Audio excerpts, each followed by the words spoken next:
Hey, hello and welcome. This is Chris Dunn. I'm with Blue Hive, and you are on the Toolbox, the Event Marketers Toolbox, that is.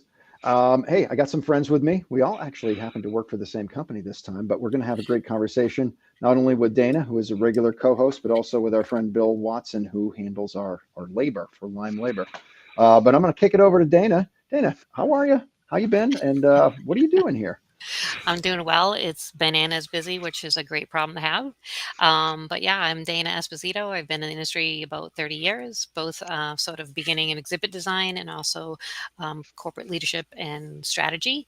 And today we're talking to Bill, who's one of my favorite people because, I can design something or any one of my coworkers can design something amazing. If the rest of our team members don't do all the great things that they do, it doesn't matter. So Bill's one of those people who make it all happen on the show site, on the show floor, with all the rules and craziness that happens on the show floor. It's like the Wild West sometimes. So, Bill, we're so happy to have you. Can you please give us a little introduction about yourself and how you came to be doing what you're doing? Hi, thanks, guys. Dane and Chris, thanks for having me on here. This is a pleasure. So my background is primarily in labor management on the show floor. I kind of have a unique insight into this since I've been doing this for Dana says 30. I've been more than that, but more than her, less than 40. But anyways, a long time. But I started my career. My first 10 years of my career was on the client side, so I was Hmm. facing these things, and then came over onto the service side of it. So I have a good, good eyeball on what both sides are struggling with or looking for solutions to. So it's always been kind of served me pretty well. Especially most of it is on the service side here now, but it's unique, anyways. Yeah. And I know I never know where you are in the world because you and your team members are It's like traveling all Waldo. the time. But I got kind of a kick out of knowing that when I first met you, you used to be the city manager for Boston. Yes, I work for Integrate. A lot of people have heard of Integrate. They're the largest labor company in the United States. So I I had a multitude of roles with them over the period of about 24 years. But about almost 18 years of it was running Boston, which is Mhm. a pretty tough union city and with regulations and stuff. If you're taking a look at cities that are interesting to work for, but it's that's a pretty strong union city, and Mhm. it has its own set of rules. But like anything else, like any other city we're going to talk about, it's everyone is unique. So it's usually a confusing thing to customers that don't understand why you go to a show in Boston, it's going to be different than going to a show in Chicago or going to a show in Atlanta or any place. The Mhm. rules are different, Yeah. but even though you're still trying to accomplish the same thing. Yeah. I just heard Awesome. that the BCEC was renamed the Menino Center. Yeah, yeah, it was a tough whenever we were looking at it. BCEC was the Boston Exhibition and Convention Center, which is a mouthful. Mm. The Menino Center is doesn't make it necessarily easier, but and I understand why they did that, and it's a nice Yeah. tribute to Tom Menino, who was a We knew him loved as in the Mumbles city of Menino, Boston. so we're gonna have to Men- just say yeah, Everyone Menino, just Menino, mumble it. Just mumble it. mumble it, right? yeah, just say It'll it be a Absolutely. fast. good Yeah, good tribute to him. All yeah. right. Well, hey, before we dive into our meat and potatoes part of the conversation, just a little bit about our sponsors and so forth. Also, this is a live show. We're building a community here on the Toolbox. We invite you in, all of you event professionals out there, whether you're trade show side or corporate events or festivals or brand activations, whatever it is. Like, you're welcome. Please comment in the chat. Let us know. Um, Menino. So I'm seeing the chat right here, and our friend Juana say Menino is also a Spanish or Portuguese word, and she also says that Dana, your hair looks like fire today. So you're awesome. She said amazing, actually. I used the word fire. Can't disagree. Bill, you too. Your hair, Looks like snow. chef's Yeah, kiss. I get. It's a little snowy. Well, you're in New Hampshire. It's cold up there. Yeah. Um, all right. So again, I'm Chris Dunn, Blue Hive. I'm 20 years of Blue Hive, 30 years in the industry as well. Blue Hive's one of our sponsors. So I just mentioned, right? Blue Hive's about 20 years old. We're coming up. We're going to be 21 in January. And why do people care? They don't really care that we're 21 years old, but we have all of that experience. That's a lot of shows. That's a lot of people who have an incredible depth of experience. And Bill and I talk about this a lot on the trade show floor. Is having deep resources and having experiences such that when some shit goes sideways, you're like, you know what, I've seen this before. And you want people like that around you, people who have done it before, who have seen it before. Blue Hive's a creative group. We are, I think, creative is right at the top of the list.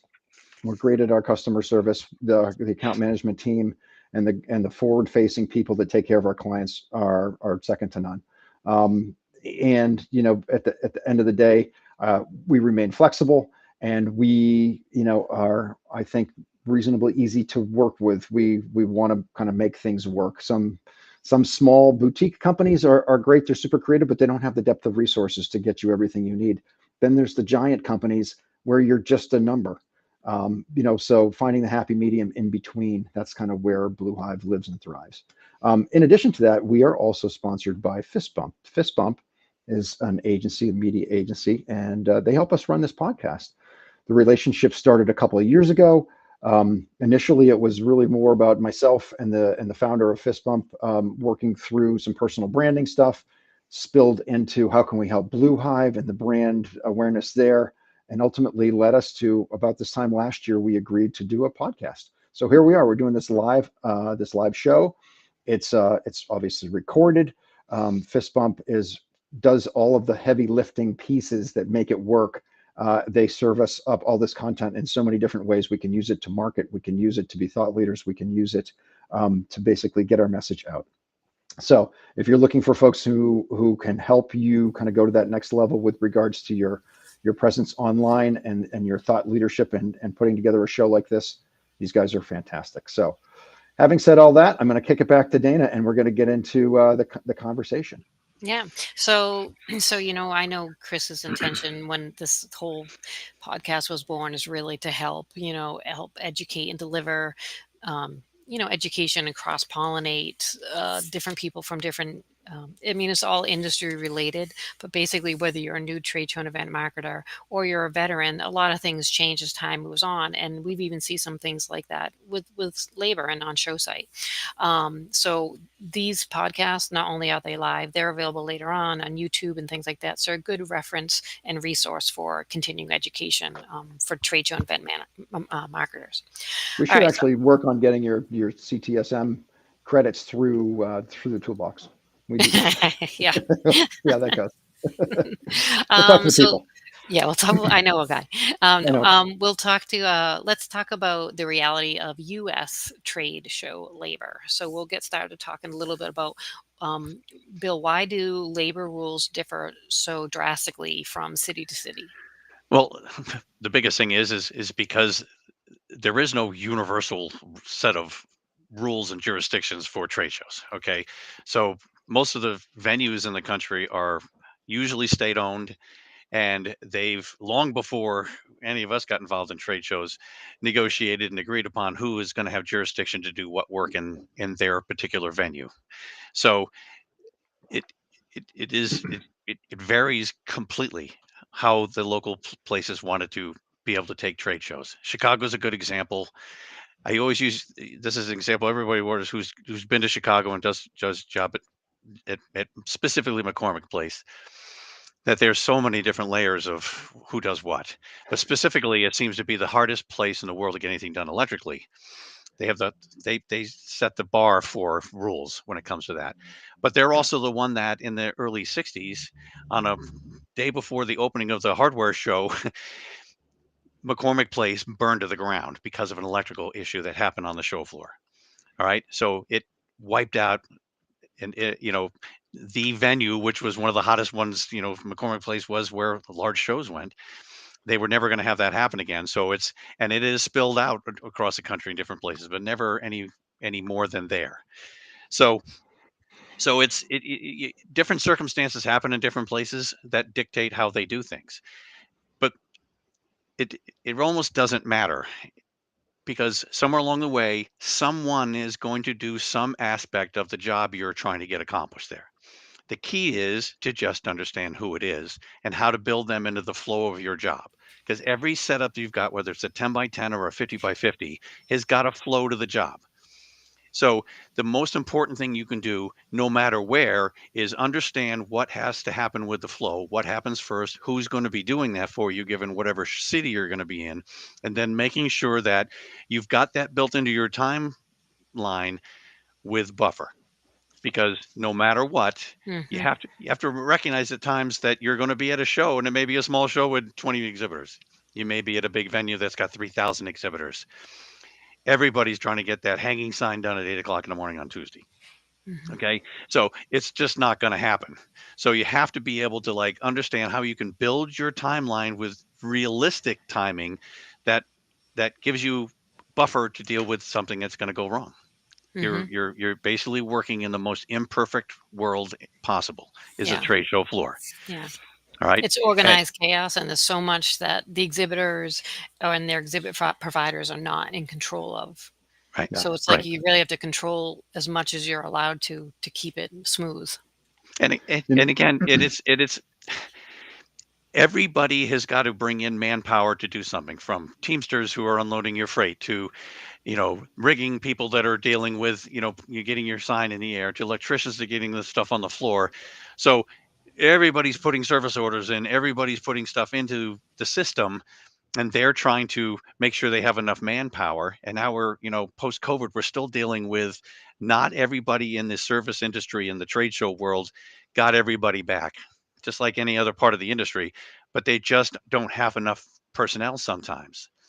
And, I mean to digress here a little bit, but if you get into some of the larger cities like Las Vegas, who have got so many different venues going on at the same time, not just the convention center, but hotels, and everybody's trying to fill labor calls. Everyone's trying to give guys to get in there and get the job done. And you're showing up going, why am I waiting on this? Right.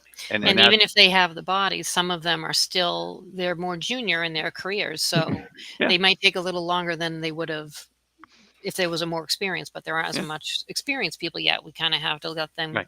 get some time to ramp up. So, yeah. yeah. So not only is every city going to have different people who are doing this, but they are all fighting, making sure they've got enough personnel to be able to deal with this. Because no matter what, there's always this feeling like it's an adversarial ground. It absolutely is not. Everybody wants to get this show up. Everybody wants to be able to put a good show on. They want exhibitors to have a good experience. They do want that. But everybody gets frustrated. And anytime anybody's walked up to the service desk and gotten in line to go up and complain about something, you're just another one. Keep coming up. They're trying to do the best that they can. Whether really they're looking for you to have as much patience as possible. And probably 30 to 40% of the exhibitors who go in there go in with no plan. Yeah. They just kind of going in thinking that I ordered my electrician and it's not there. How come I Yeah. can't get him? Yeah. So those who have a better plan are way off better. And Yeah. they're looked upon as someone who's like got their act together, and they're going to get more sympathy, and leads to getting a little better Yeah. service. Right. What have you seen are some of the misconceptions that exhibitors bring to the show floor? Well, they timing is the biggest thing. They just think that I ordered this, and again, it's gotten, to the point now where you go online and you can order stuff online and you think you're going to get this done on a particular time, and you don't. And they really just don't understand why. But like I said before, it's like, well, you're part of so many different people who have done this, that they've asked for it. You've ordered it on the day. You know, one of the you back to misconceptions. One of the things is, like, if you go in and you've got a 20 by 20 exhibit and you have a hanging sign, you got a little complex electrical maybe, and you've got some freight, and you just say order, yeah, I want my hanging sign down at 8 o'clock. I'm bringing my labor in at 8 o'clock. Everybody should be able to get in there. It shouldn't take very long to put that hanging sign up. We should be able to work around it, and then the whole thing goes to hell. Because first of all, you know, you came in 3 days after the show moved in, and the aisles are full of freight because other people have moved their freight in and they can't get the boom lift over to you. So they're doing the best they can to get to you, but you've predicated your plan on being able to have it be done, boom, boom, boom, and all of a sudden your plane just went to hell. Mm. Yeah. Yeah. So what we always tell everybody is, again, take a look at things. There's certain things that you can do to try to avoid that, which is take a look at how much can you send to advance. I always tell everybody all the time, get your hanging sign if you've got one, or your flooring sent to advance, because that tends to get on the floor sooner. And then by getting it on there sooner, you have a better chance of getting involved with your rigging, maybe getting done sooner, because the riggers want to put up every hanging sign they can before it gets too full up, Right. because Because everyone's in their way. Yeah. they're trying to be efficient too. So Yeah. Right. it just comes down to, it's like, if you work with them thinking about their problems and being able to deliver, they'll see that and you'll be able to do it. Because a lot of the places, if you've got a fairly simple sign, it's just certain, got to center it in the booth, bottom of the sign to a certain height, they'll get it right. If you've got some complexities to it with the angle or something like that, have somebody supervise it. But go in as Mm. early as you can to be able to figure out when they're going to be able to work on that. Hmm. Right. And one of the Yeah. things that you can do that with is have a conversation with the riggers. Yep. It's one of those things I'll circle back to around later, but there's something to be said about, it takes a little time to figure out how to get through to it.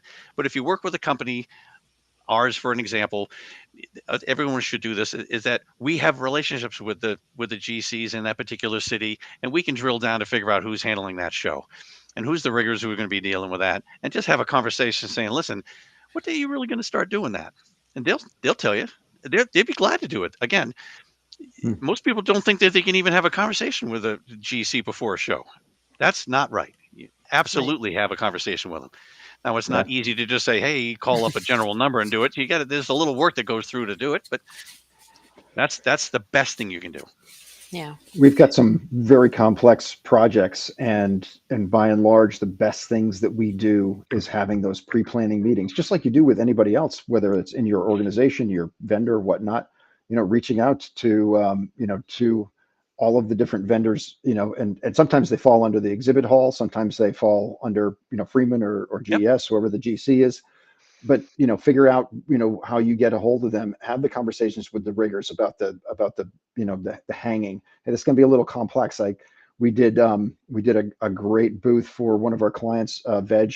We had like 18 different inflatable disco balls hanging off a truss, and it looked fantastic. But it was a conversation, because initially they were seeing this drawing, they're like, what the hell are these things? How heavy are they? How big does this truss need to be? The motors, like, there's all these questions, right? So just like anything else, the more information you can deliver and talk to, ideally, the people who are going to hang it, or the hall director, and fill them in, and get everybody on the same page.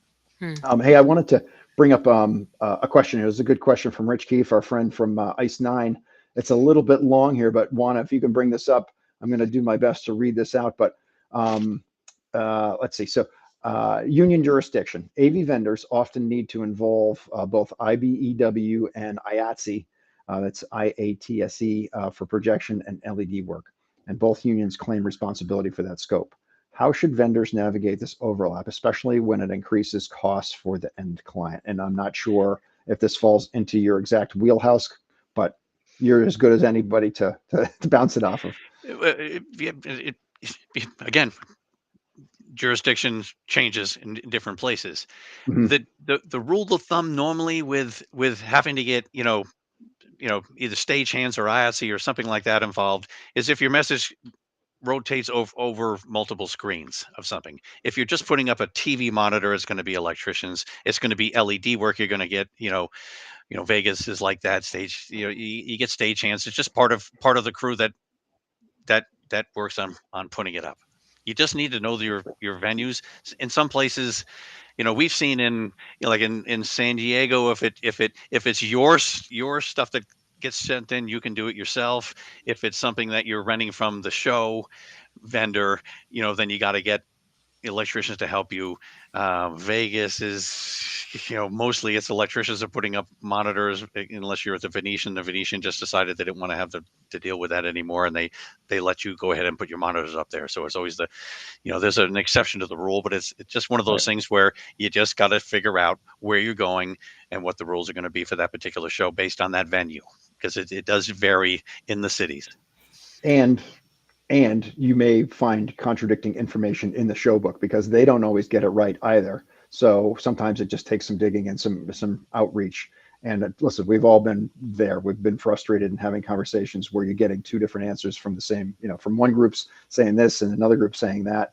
You just do the best you can. You can continue to ask the questions. Ideally, again, you work with people who are familiar with the cities and they know the real deal, right? At the end of the day, that's an important piece. Yep. Yeah. So, Bill, I'm going to kind of jump in here, our next set of questions, and I want to kind of drill down. You mentioned, Boston is a unique animal. Obviously, Chicago, anybody who's done exhibiting has ended up in Chicago at some point or another. Interesting about that fire that took down the original McCormick Place. And like you said, there's always a reason behind why these rules exist. In their particular case, they had a tremendous loss due to fire. So we're gonna, hey, how do we make sure this never happens again? Um, I know doing work out in California, earthquakes happen all the time, right? So you have to have engineering stamps for anything that goes high, or weight, or hanging stuff. Like so, they have an earthquake problem. How do they figure it out? Well, they make sure that the structures that are built there are built to a certain code.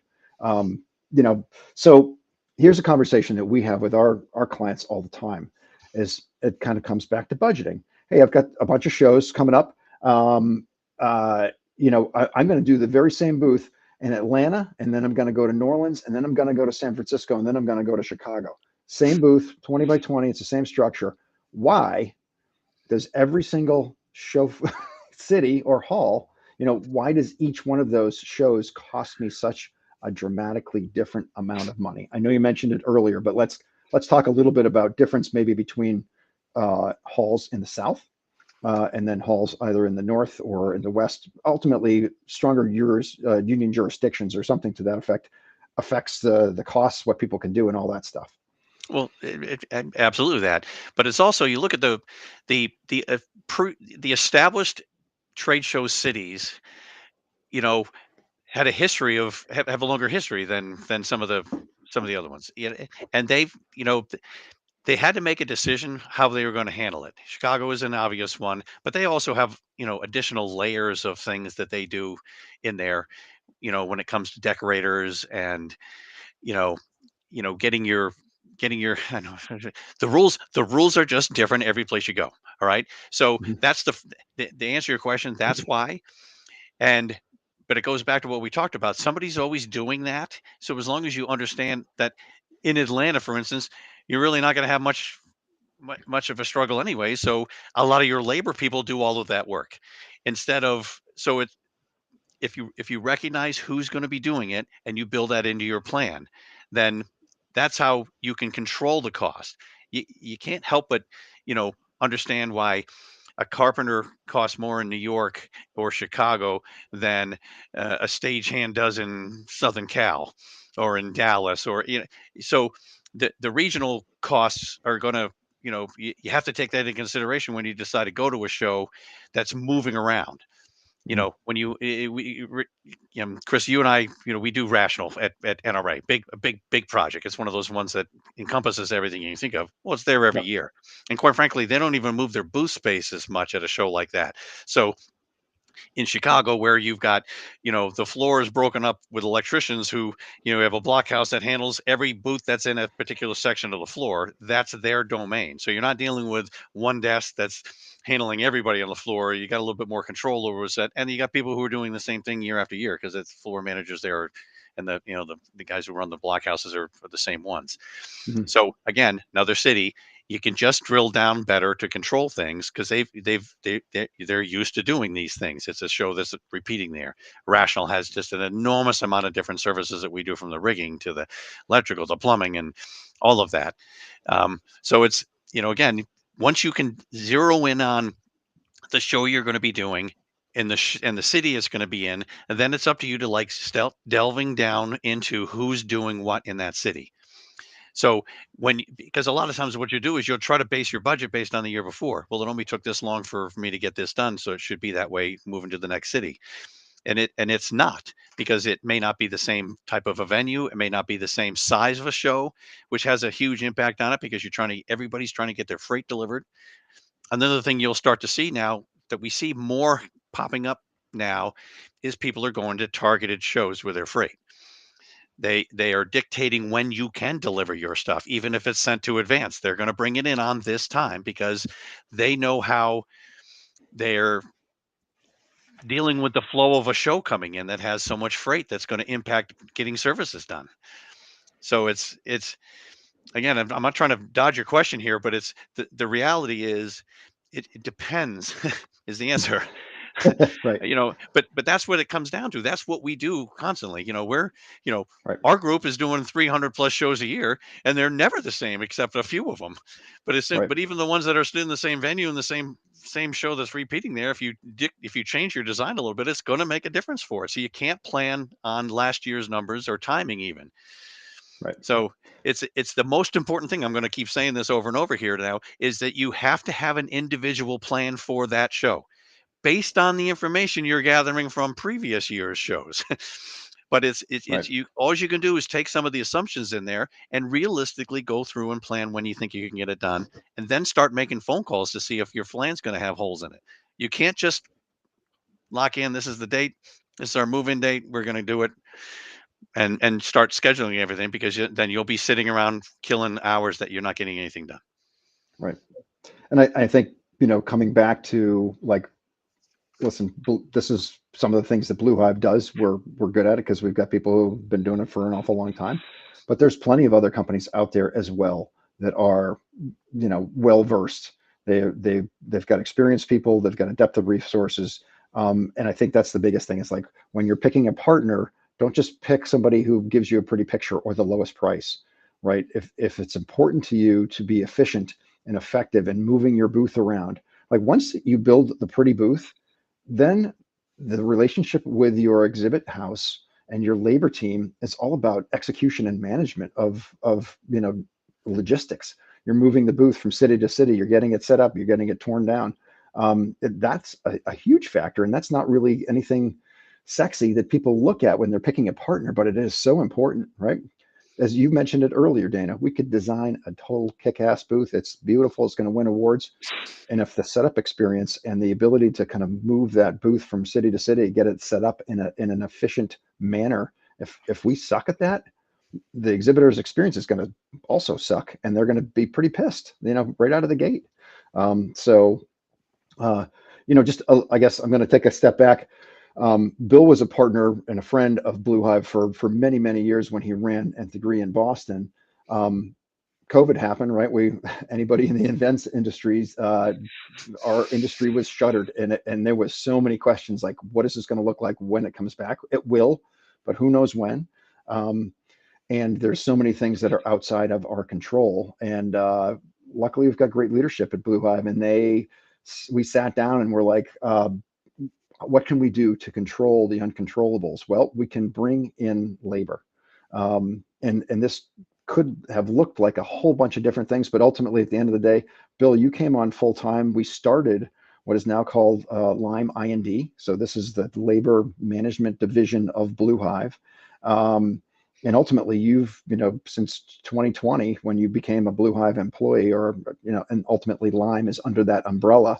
But that's a piece that we chose to bring in house, and it really kind of changed how we work. And you guys just save our bacon on the show floor so many times, because, again, you're the boots on the ground. You're the guys who are kind of seeing it and getting it done and making sure, if the hardware didn't make it there, you know people who have the hardware. So really important, again, as part of that overall thing, right? If you're an event manager or somebody who is in charge of planning the trade shows for your company, the partnership that you choose is super important, beyond just the pretty picture. All right. So before we kind of jump to a different topic, I want to kind of circle back.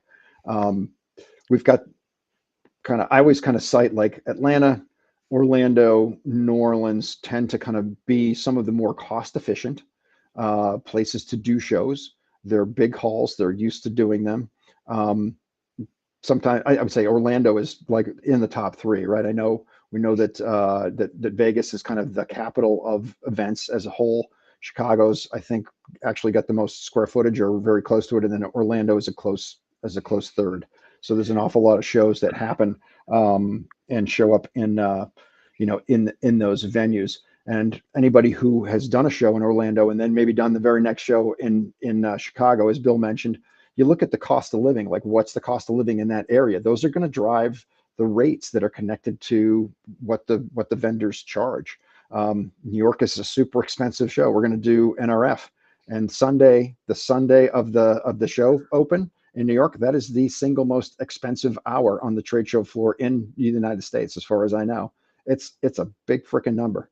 Um, and how do we make sure that we're delivering value to our client? Is we understand what those limitations are and we try to work around them. We do a dark day. We do dark days over the weekend. If we can build on Friday and finish on Monday and not have to build during double time, straight time, we're going to take advantage of those things. And again, it goes back to have a strategy, work with people who are familiar, and just kind of don't go into it and just kind of throw stuff against the wall and see what sticks. All right. Bill, on your end, you know, tips for this is a generic kind of statement, as it were, but tips for smoother on-site execution. Is there anything that I guess you would add that you hadn't Well, said or that we haven't said yet? well, like you were saying, it's like, when we're building these things, when we build our estimates to be able to like get it into the plan, the flow of how we're doing it, we try to Hmm. take into consideration as much straight time as we can. J- You can't always, and with targeted shows, with larger shows, you have no choice. So Hmm. you get in a day, that's when you're going to be able to do it. But anything you can do in advance, like I said earlier, get your hanging sign and flooring in there, making sure that you're solid with your electrical plan, then you can get in and get some of that stuff done sooner. So if you do have to come in and work on the weekends, you're maximizing having everything ready to go. So you're starting.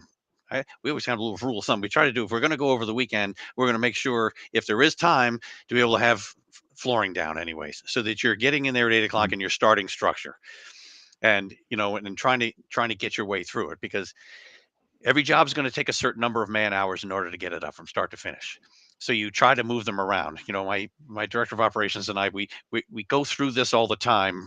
Rachel and I talk about how can we minimize the expensive times, because not every city is you have either straight and overtime cities, a two rate city or a three rate city. So it's that third rate is the most expensive. So you try that's when in doubt, you try to peel a little bit back from that and try to take advantage of a little bit somewhere else. But it matters if it fits into your flow.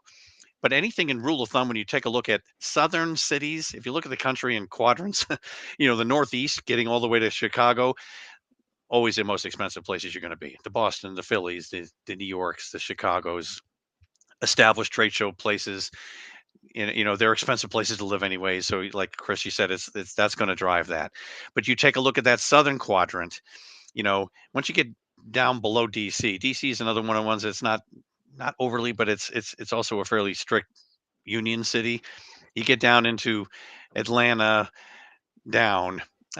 New Orleans is a union city throughout, but Okay. they're pretty accommodating to being able to get stuff done. It's not as You don't feel like you're as harshly ruled with that, you know. But really, Atlanta is one of those ones where you can pretty much, they have some union workers in there, because they had to find some way to be able to like create a labor pool. They had some monster shows down there that it was just like they just nobody could get anybody down there. When you look back in the past with super shows, the sporting goods show was just enormous. It was everywhere, and it was like people came from all over the country to work there to try to get these shows in. You can't always count on that. So that but really, you can do whatever you want down there. Orlando has got some rules that same thing with that's one of the places that you know labor puts together the hanging signs and then works with the people. Boston's the same way with that. There's certain things that contrary to normal rules, that you just need to know who's doing what, like as I keep coming back to. But you know and then you get into Vegas, who is obviously the top place for trade shows, because they talk about how much square footage they have in the convention center, but that doesn't even count all the other venues that are there. And there's always something Right. Right. going on in all these venues. All the major hotels went with some sort of show floor, not just ballrooms, but show floors. Um, Mandalay Bay is probably the biggest of all of them, but everybody's got something that they can put a show in. Hmm. So so it when you get into some of those places, the pricing isn't bad. Vegas really isn't too badly priced. Same thing with California. It's not too bad, and so you know, you just have to take a look at where you're going and recognize that, you know, there's clearly cities that are going to be more expensive, and it's going to impact your Hmm. budget right off the bat, because you can add 20 to 30% on whatever you paid that last time. So you better Yeah. put that in your budget. If you know you're going there, and you usually know a year before when you're putting through Mhm. your budgets, you cannot go with the same number. Yeah. Not a chance. Yeah.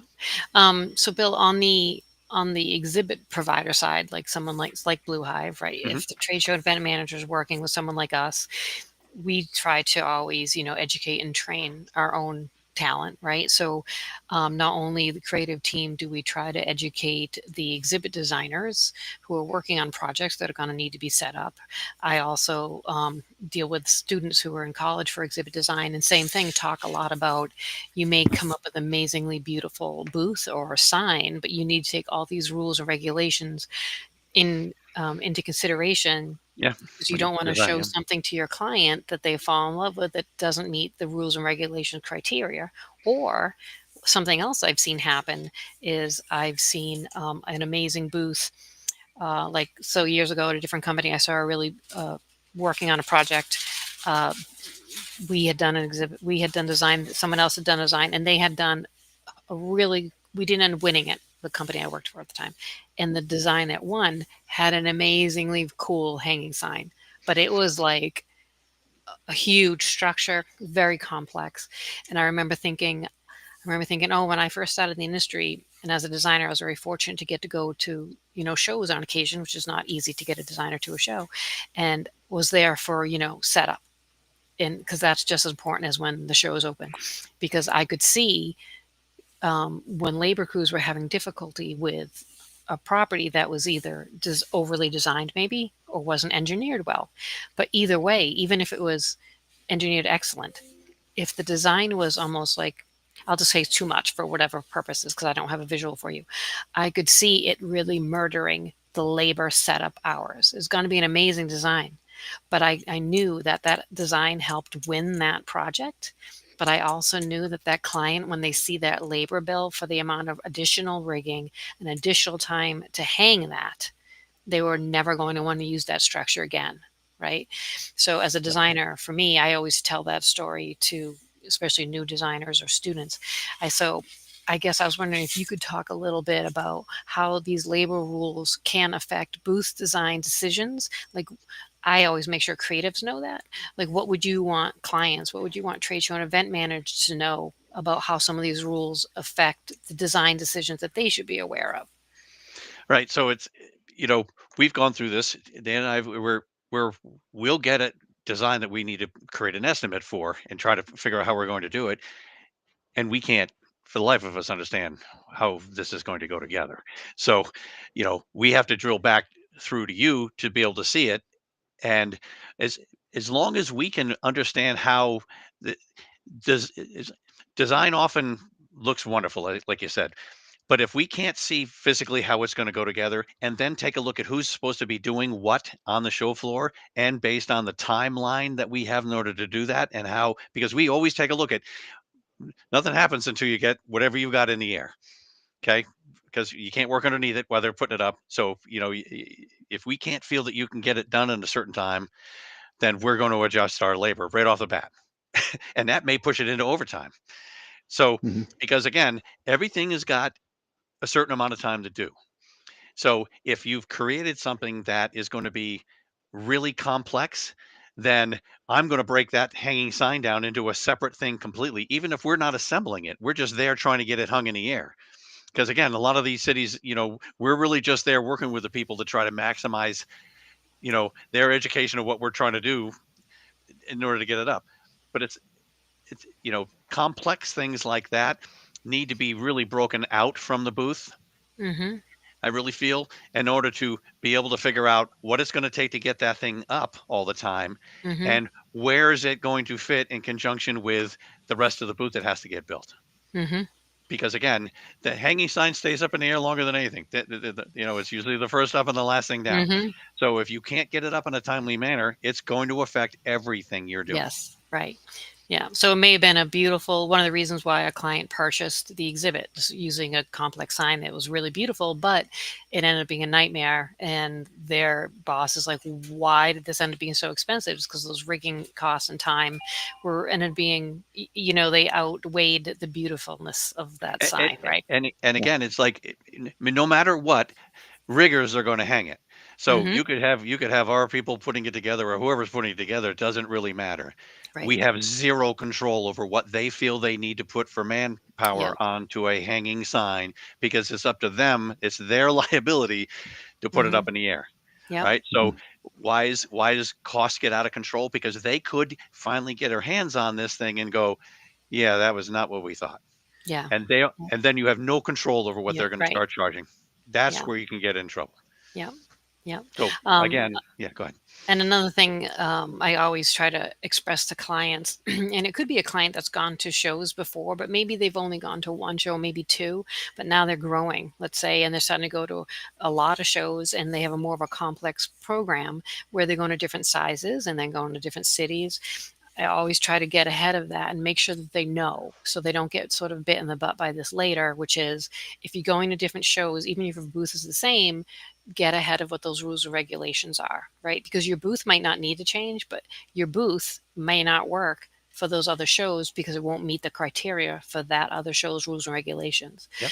And a show that I use as an example a lot for this is NRF at Javits because they have very complex rules, and then there are some other shows where they maybe don't have a lot of complex rules, but they have like a setback rule. So all of a sudden, things that you used to be able to put right at the edge of your say carpet or flooring, now you have to set it back. Well, if that's attached to other things, especially, it's not just like a loose demo station that stands on its own.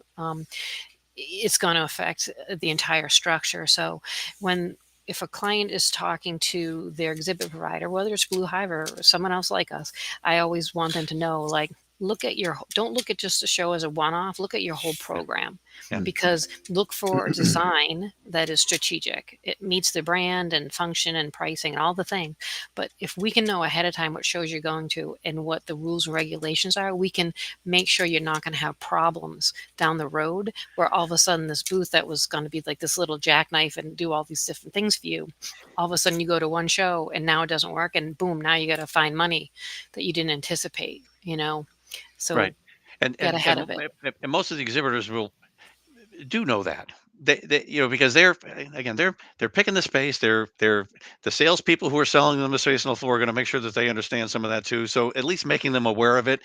So it's a great question to be able to talk to the clients that we know shows that are like that too. So that upfront conversation helps with being able to build it into the design, which then means that it gets transferred to the floor so that we're setting it without any downtime, I guess, to have somebody come by. There's nothing worse than getting most of your job done because these people are coming around constantly, and and it could be inches out of it, and they're going to make you do something to fix it.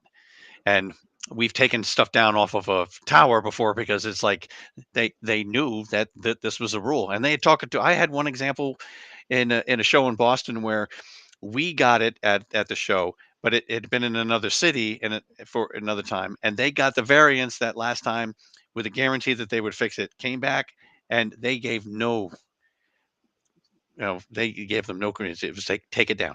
We had to go back up and take this whole thing down because they were told that it. So Yeah, you you know, can't ru- rule on a variance. rules are Yeah. rules, right? So it's like you just can't think that it was like, well, we got away with it once, we'll get away with it again. These people, the show management Yeah. was actually more mad at them for taking advantage of them, so they were not giving them any, not even a little bit. Yeah. They Yeah. just stop what you're doing, take it back down during install.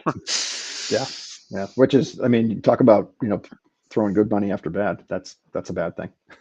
I want to ask another question that's totally in line with what we're talking about, but I want to take a brief respite on this because this just happened the other day. So this is related, right? We're working with a client, great client. They do a ton of shows. Um, in the selection process, and again, I'm speaking to you, Mr. or Mrs. Trade show manager, primarily. When you're picking space, understand that an island and a peninsula and an inline, all very different things, come with different rules. So I think a lot of times exhibitors are looking at square footage. And here's the example. Um, we've done islands, let's say it's 20 by 20 island, that's 400 square feet for this exhibitor. Now they're going to a show, and this particular show has some European similarities. In other words, they back a lot of booths up to each other. So you end up with these double wall peninsulas. You've got two walls basically.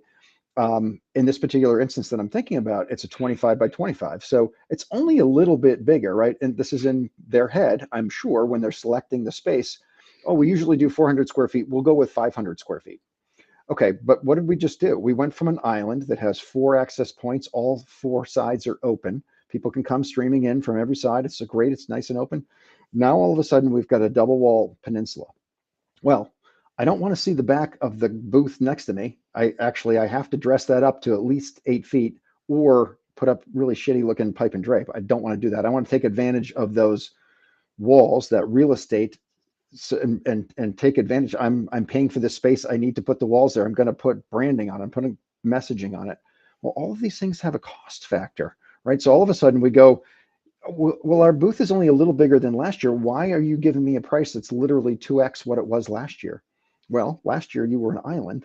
This year you're a double wall peninsula. All of a sudden, the structure is twice as much as it was before because you didn't think that the double wall peninsula situation would play out in a way that affected your budget in such a way. So again, this is just things that come with experience, and not just looking at square footage and trying to estimate like, well, last year we had this, so I'm just going to carry that budget forward up, pitch in 10% or something. Surprises happen when things like that go down.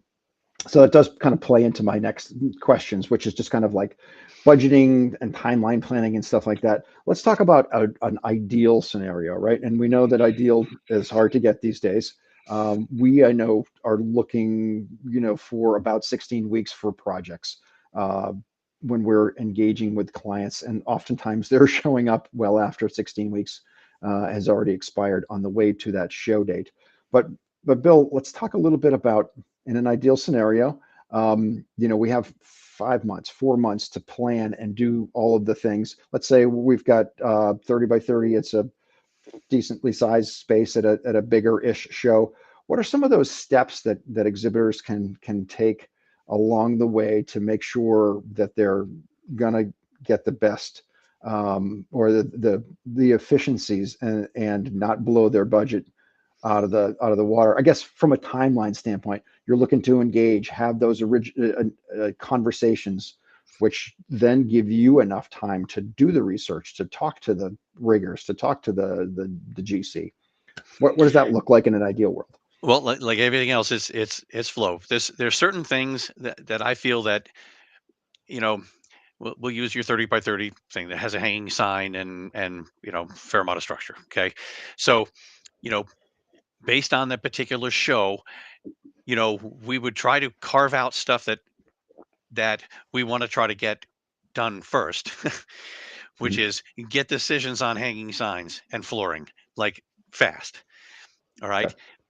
But you also have to get dialed in with, what their complexities of their booth structure needs when it comes to cabling. And I use cabling as a loose thing because it could be cat 5, 6, it could be electrical, could be whatever they need in order to be, Mhm. because that all has to get down under the floor.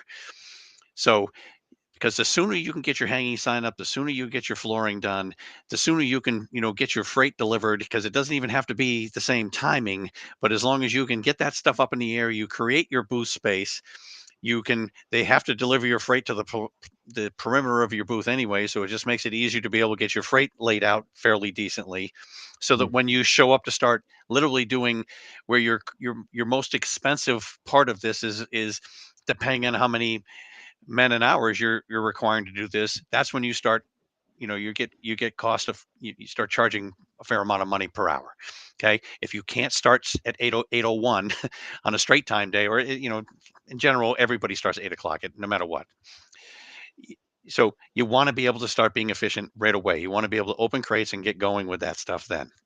So any of the stuff that you can get out sooner is better. Right. Okay. As far as deciding on layout of your exhibit, how are you going to go with your structures and stuff? That's critical in my mind, because you have to be able to like determine where your stuff is running to and what you're going to have running under the carpet, because it's all that early stuff. If you can get the early stuff dialed in, focus on how you're going to have the flow of your booth going on there so that you guys can release design to be able to like then go with it, then it's going to make your graphic part, which is always the stuff that you're chasing at the end to get those approvals, the last thing that you're really trying to get through. And then, because you can't really do that until you get them to decide on what you're going to be doing structurally, right, Dana? So it's like, you Yeah. have to have some things, decided on early enough that you can be locked into what you're going to be doing, so that you can get your stuff all out. Because it's, everybody, you love to be able to think you're always going to get your freight delivered to advance, because it's then it'll all be sitting there when your first moment you can do anything on the floor. But that's unrealistic. We all know that. But there's Mhm. certain things, if you focus on getting the hanging sign, getting the flooring in, and then hopefully you've got a pretty good dialed in with what you're doing electrical, so that they can get that done in advance. So when you're in there getting your hanging sign dealt with, you're getting, you're checking your electrical, and any last minute changes, you have time to be able to like fix the electrical or add anything that you needed to do before you put the carpet down, still with the plan that you're starting structure the next day. Then you're Bill, going to save a lot of time. let me ask this a slightly different way. I was going in a little bit of a different direction on my questioning. I wasn't Okay. clear on that. So I'm going to use the worst case scenario because we see this all the time as well. Somebody shows up, they got a month before the show, and the exhibit house says, "We're gonna, you know what? We're gonna make this happen. We would ideally have loved 4 months. We've got 1 month. We're gonna jump through hoops and make this happen." What does that do to you guys on your end? In other words, when you, in a perfect world, when you've got plenty of time, you're making the calls, you're getting the people that you want in place. What happens when you don't have enough time? What corners do you need to cut, and how does that impact the exhibitor? Well, anything you not letting anybody know if, with more planning is going to impact them. So yeah, you may have a sign, and now I'm coming in with a late sign, and they've already got kind of their plan and their labor calls kind of dialed in for how many riggers they're going to have or how many electricians they're going to have, and here you are dropping in a late bomb. So it's just going to affect what you're Yeah. trying to get accomplished. Now, of course, I can't tell you exactly how long it's going to take to get that sign up, because now you're just trying to throw something in there. Depends on where Mhm. you are on the floor. There's a number of variables that go into it. So you could have a worst case scenario or a better case scenario. If you're on a floor that's near bigger booths, it's absolutely going to have an impact on it, because now I'm trying to shove everything into an area that's already congested, that's already got priority because of other stuff that they've been planning and doing, because Mhm. they've all been getting ready for a month. And I'm sure everybody feels that bigger booths get more attention, but they just do, because it takes more to get it done. Right. It's advantageous for them to give them earlier shots at doing stuff, because they need to get stuff out of the way for everybody else that's coming in. So it's not like they're just favorable because they're spending more money. It's just they got to get some of this stuff done and get it cleared so they can then service everyone else. Yeah. Yeah. Ultimately, when you throw to your you use your terminology, a last minute bomb into the mix, and that sometimes it happens, right? Either you lose track of a show and all, oh shit, we've got this show, or Joe, the sales rep, comes to you, is like, we got to be at this show. It's imperative. Like, and you find a space and you pull all the strings and you do the stuff. Like, understand that with not enough time, there will be areas that people are going to have to cut corners. It's going to be more expensive, and it might not work out quite as well. And you got to know that that's part of the game when you go in late like that. Right. If you, Hey, yep, we got 7 minutes left to wrap this up, and we've been having that went an fast. awesome. It did go fast, and our connectivity is fantastic. We were struggling mightily on sound and audio, and I think it's all. I probably totally just jinxed it. We're just going to lose Bill. Um, Dana, so I know we got a couple more questions, and then we're going to kind of go into full wrap up mode. So let's do a little pivot. Oh, and look, we lost Dana's audio. Nope, there you go. Sorry about that. That was my fault. That was Okay, were you on mute? yeah, I Lips was. lips are moving, I but nothing's coming I out. have background noise sometimes, so I didn't want to. I Okay, didn't want to. all Yeah. good. What are some things that teams should ask their exhibit partner early in the process? Yeah, nice and vague. Um, You're welcome. the first thing that they should say is like, "Listen, I don't know enough about fill in the blank city. what would be some based on what I'm looking to do, where am I going to get in trouble? Uh, which just leads to bigger thing. Please ask questions early. There is, the classic, there is no dumb question. You'd be surprised how early questions can help set the stage for when you do get a little bit more of the meat of it. Meat of it. You know what you're getting into, and we have Mhm. time to adjust. So it's like, you know, again, it goes back to my same thing. Someone's going to be doing what you're doing. It's going to be different in every city. Ask up front, or because we are going to take that into consideration when we're doing our part of it, our piece of it. But Mhm. for clients to just ask, hey, I don't know enough about Louisville Convention Center. How does that differ from Nashville Convention Center? They're not that far apart. What are the rules in these different places, or something like that, so that we Hmm. can say, oh God, you know what? That sounds like it's a little bit more complex when it comes to hanging a sign. I think I'm going to go with a simpler sign, or maybe I don't go with this, blah, blah, blah. You know, just ask questions, please. Ask questions. Earlier, the better. What would you say if you had to give some advice to someone who is more of a first-time exhibitor versus some advice that you'd give to more of a seasoned professional? I'll be gentle with this one. If you're a first time exhibitor, you're you have to just deal with the shock factor, because whatever conception you have of how long it's going to take, you're wrong. You're just wrong. And to think that everybody's got control of what they're trying to accomplish on the show floor, you're wrong. Everybody has to work in concert with everyone else in there. Um, we try to let everybody know, how long is it going to take to do something. When we finish, that's how long it took. Because there's so many factors that go into it. Best laid plans, how long it should take, or if you think it should take that long, you should add some time to it, because you just don't understand the variables that are on the show floor that are going to get in the way of it, that you have absolutely no control over, that everybody deals with on a day-to-day basis. So we're used to it, and we build that into our estimate, because you may come back and your labor company may come back and give you a price, and you're like, what? Well, how could it take that long? Because the last thing you want to do is come back and say, hey, and I thought it was only going to take this long, but it took this long because of these things that I had no control over. And you're going to be like, you're still going to have to pay. So Yeah, and those things, like you said, out of our control. Everything from, um, the freight came in slow. The freight needed to be put over against the wall 100 feet away. This happened to us in Chicago, right? They had to put the freight over there, which meant that on the teardown, our guys had to walk an extra 100 feet with every freaking panel. We could not control where they put it. It was just based on where we were in the show and all the other things that happened. And you hate to go back to the client at the end of the day with that big bill and say, sorry, we estimated this. And granted, things will always, that stuff will happen. But again, it kind of goes back to that planning, open conversations with your partner with regards to, and I love your question there. I hadn't thought about it, but what can come back to bite me in the ass that I probably should be thinking about now, so I can prep Get ahead of my it, yeah. my leader, my management, because and it depends on manage what, their expectations. like I said, it depends on where you are on the floor. Even all these things Yeah, go into these things. We can put right, a best laid plan in there, but right. Hmm. Yeah. Now I know we're mostly talking about exhibiting in the U.S. because setting up internationally is a different story. So we're mostly talking about exhibiting in the U.S. But Chris, did you want to set Bill up for sort of the three takeaways? Yeah, we gotta kind of put a bow on this guy. So, Bill, I know you mentioned a whole bunch of things. We shared some ideas. We shared some kind of best practices with regards to creating a strategy and a plan ahead of time. Um, 2, 3 kind of takeaways. Put a bow on what we've already talked about, or is there something that you wanted to kind of hit on that maybe we didn't, that you want to leave with our listeners that will help them kind of manage their program as best as possible? but mainly, I'm going to reiterate a couple of things. But the biggest thing is, it doesn't matter how big your exhibit is.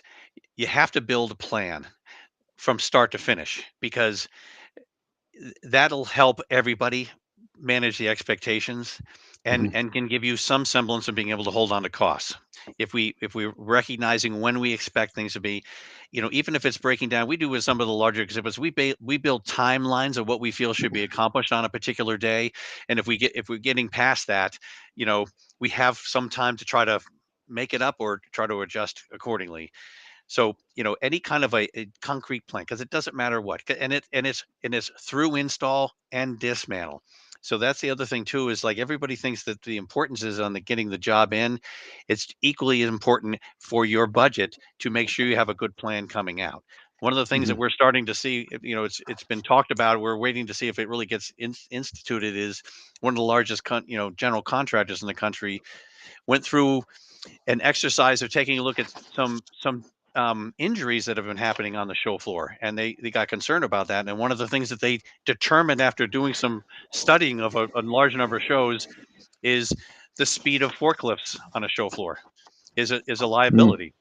So they're going to look to put a governor on their forklifts, which is going to slow down forklifts, which is going to have an impact on everybody's budgets when it comes to moving freight in, and especially bringing freight back on the dismantle. It's just going to take longer. Anybody who sat around waiting on a crate, so when you put your plan together, take it all the way to the finish line. When that truck drives away and heads back to your exhibit house, I would ask for that. The other thing is, that I talked about a minute ago, is please don't be afraid to ask questions. And that leads to, you know, and it's not just to your exhibit house, but encourage whoever you're working with to get on the phone with the general contractors and or the buildings who are responsible for electric and rigging or any other of the services that you think might be a complex issue for your show, and start breaking it down with how they feel they're going to do this. It'll eliminate surprises. Hanging signs, you think it's going to take a certain amount of time. It doesn't matter what you think, or even who made your sign for you thinks it's going to take. It's a matter of what they think it's going to take based on the complexity of their facility and how it's going to be to get it up to how you want it to be. So it's just the hanging sign that you expect. So getting involved with that in advance, they will gladly have conversations with you about that. They would like to know more about it going involved. Okay. So that they're prepared and everybody's prepared to deliver what you're buying. They really want you to have a good show is really what I want to leave you with. Everybody wants you to have the best show ever.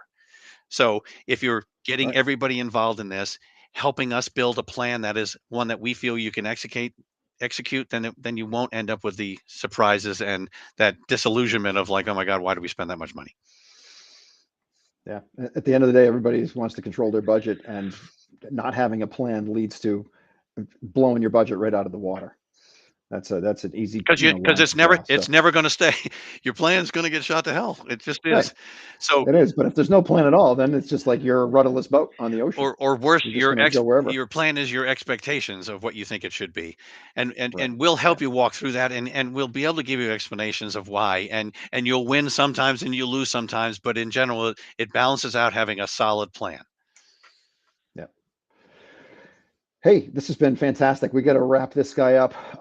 Bill, what's the best way for people to reach out? Because obviously you shared some gems. People might have some questions. Oh, I'd love to talk to anybody. You got questions? Please don't hesitate. Get a hold of me on LinkedIn. It's the best way for you to be able to do it.